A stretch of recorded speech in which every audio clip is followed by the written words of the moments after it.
on TV, online and on your smartphone. This is Ticker News. This episode of Talk Your Book is proudly brought to you by Honan, providing a complete range of insurance, risk and financial solutions. Fundies called me up, told me to take a look, but stay stubborn as bulls and talk their own book. Get the money, get the money, get the money. Hi, I'm Chris Judd and this is Talk Your Book, and today we're very lucky to be joined by Emanuel Datt from Datt Capital. Now, Emanuel, along with Tom Lambeth, I think you'd be the most requested guest we get to come back on the show. So now it's reporting season. I know there's plenty on. Thanks very much for coming in and taking the time. Yeah, thanks for having us back, Chris. Now, maybe most people, if they're regular listeners to the show, would have heard you speak about Datt Capital. But for those hearing you speak for the first time, maybe give us a quick overview of Datt Capital and how your two funds like to invest. Yeah, sure. Thanks, Chris. So we've been around managing money for sophisticated investors for almost 6 years now. And we run two separate funds, a flagship fund, the Absolute Return Fund, which has performed exceptionally well. We've returned about 16% net to our investors, annualized over that time frame. And we've just recently opened up a small companies fund focusing on the smaller end of town. And yeah, so I'm very excited to sort of be continuing. And what stock did you want to talk about today?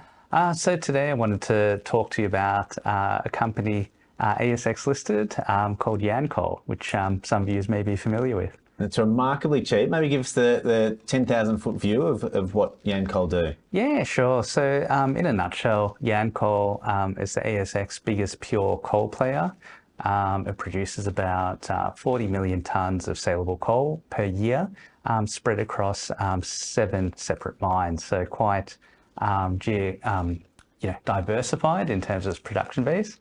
All of these mines are located in New South Wales, which is a good thing these days, given the jurisdictional risk in Queensland. Even in Australia, there's jurisdictional risk, isn't it? Just for the various state governments. Yeah, absolutely. Only one of their assets is actually based in Queensland. And in terms of the composition of their production, they produce about 85% thermal coal and 15% met coal.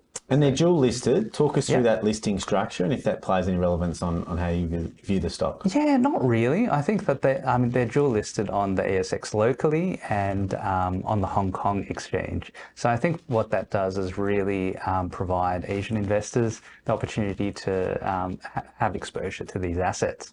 The locations, the mines themselves, as I mentioned, they're all Australian based. So of course an ASX listing does make sense. And you've got a number of assets, as you mentioned. Which of those assets are the most important from your perspective? Yeah, sure. They've bought a whole heap of assets. I probably won't go through them individually because we'll be here all day. But they can be basically characterised as very low cost, large scale operations, primarily in New South Wales, and a large portion of the portfolio is actually, assets that were owned by major miners like Rio Tinto and a whole suite of others, Glencore as well. So, and you've seen Whitehaven buy BHP's assets, and Stanmore bought assets in the not too recent past. Yeah. Does it feel like Yancoal are just in a mode of developing what they've got, and is it unlikely that they'll actually add to their portfolio? I think it's quite unlikely that they're going to add to their portfolio. So over time, they've been around for the past 20 years or so, and over that time, they've sort of built up their sort of operation by sort of bolting on these various mines at different times. Right now, they're sort of in the stage of, I guess, harvesting returns is the way I like to call it. They've paid off all their debt. They're debt-free, very cash-heavy. And I think it's time for shareholders to enjoy a bit of that cash in our own pockets. Talk us through the register. Yeah, I mean that may preclude them from buying more assets in Australia potentially. And I get the impression, speaking to other managers, their register is maybe not a sticking point, but something they've got to get comfortable with. Yeah, absolutely. And as you sort of allude to, the major shareholder is a large Chinese entity called Yancoal Energy, who are a Chinese utility. and they own 65% of the register. So that to us kind of precludes the company from purchasing other assets or other mines, I should say. Yeah. Just given the political sort of relationship between the two nations at this point in time. And that's why I say that there's really nowhere else for the, cash to go except to shareholders. One point I should mention is that over the past 3 years, production was constrained somewhat by, a growth initiative in terms of there was a lot of investment in renewing the mining fleet and improving the quality of the asset to sort of set a strong foundation for future growth. And I think we're in the right place and right time to benefit from that, basically. And the third quarter production numbers spoke to that, didn't they? They were really strong. Yeah. What sort of are you expecting, say, in calendar year 24 from their production numbers and whether it can grow on? Yeah, sure. So we're expecting this coming half or quarter to really sort of solidify that production target of being in the high 30 million tonnes of saleable coal. I see no reason why that shouldn't be achievable, given the weather's sort of worked in favour of the company, I should say. So I'm expecting more of the same. And that, of course, being able to maintain high levels of production will allow them to reduce their costs even further than where they are potentially, given the nature of the assets itself. And the historical cost base across the group going back 2 or 3 years was sort of in the high 60s, and the last quarter was, I think they guided to the mid 90s. I think there's potential scope for them to reduce that even further from a unit cost per tonne basis. And I think if you spoke to people that had no interest in financial markets and you asked them to guess what coal demand was like in 2023, they would have said incredibly weak compared to 10 years ago and 20 years ago, and we're not going to need it for very much longer. But it was actually a record for coal demand worldwide in 23, up 1.4%. India grew at 8%, China at 5%. There feels like there is a bit of a mismatch in the speed of the energy transition around perhaps how quickly politicians and people would like it to happen and how quickly it is actually happening. Yeah, absolutely. Well, I think that we first and foremost take a very pragmatic approach, and I think that governments can be ambitious in their outlooks, and I think very much in this case it's been they have been overly ambitious when it comes to the energy transition and the nature of the energy transition itself. I personally think coal is going to be around for a lot longer than the government may think. And ultimately, I think the very basis of an electrical grid is very solid baseload electrical generation, not cyclical like a solar array or a wind turbine, for instance. And so you need a very consistent baseload to support the grid, and whatever that is, whether it's generated from coal or gas or nuclear, is a sort of big one, or one that's definitely in the public eye at the moment. Yeah. You definitely need that from my perspective. And we saw Germany survive, sanctions on Russian gas post that invasion of Ukraine. Yeah.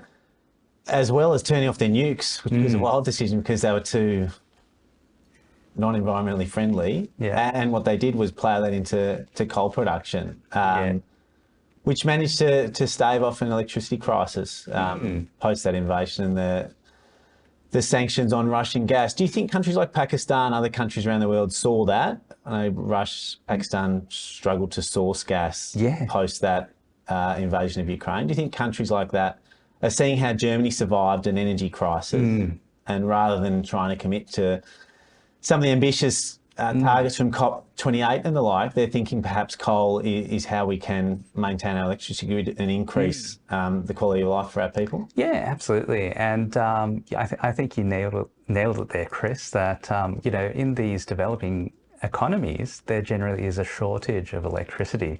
So they're thinking about, well, how can I provide electricity to our population in the quickest way possible? Not necessarily, worrying about, oh, well, the lead time to build a nuclear reactor is, it takes many years to develop one safely and adequately.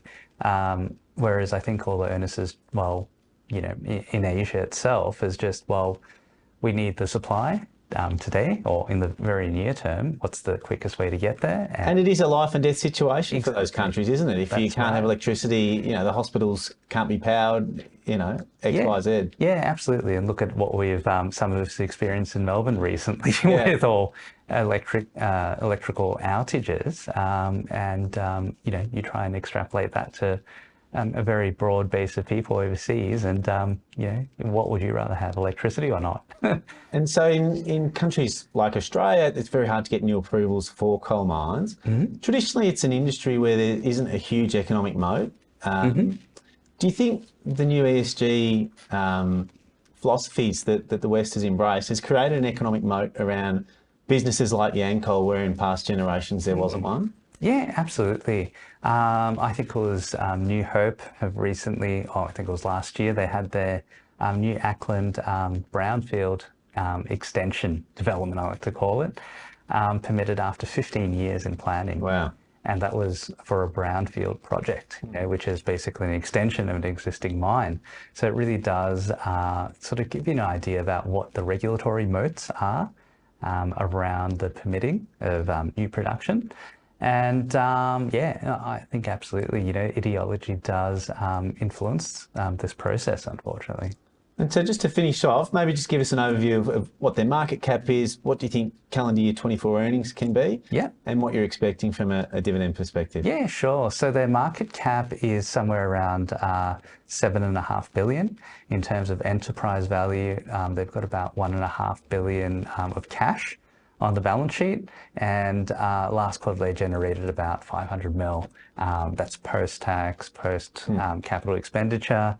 So, nice and clean. Yeah, wow. So we certainly do expect to see a good chunk of that come back to shareholders, and we'd be very happy to receive a dividend of 50 to 70 cents, fully franked. That would be, the ideal sort of case, and one would be very happy to receive and hold going forward. Well, outstanding. You paint a very clear picture as always, and I reckon it's a stock that your followers on Twitter will love to hear you speak about again. So thanks very much for coming back on the show. Yeah, no worries. Thanks for having us, Chris. Thanks, mate.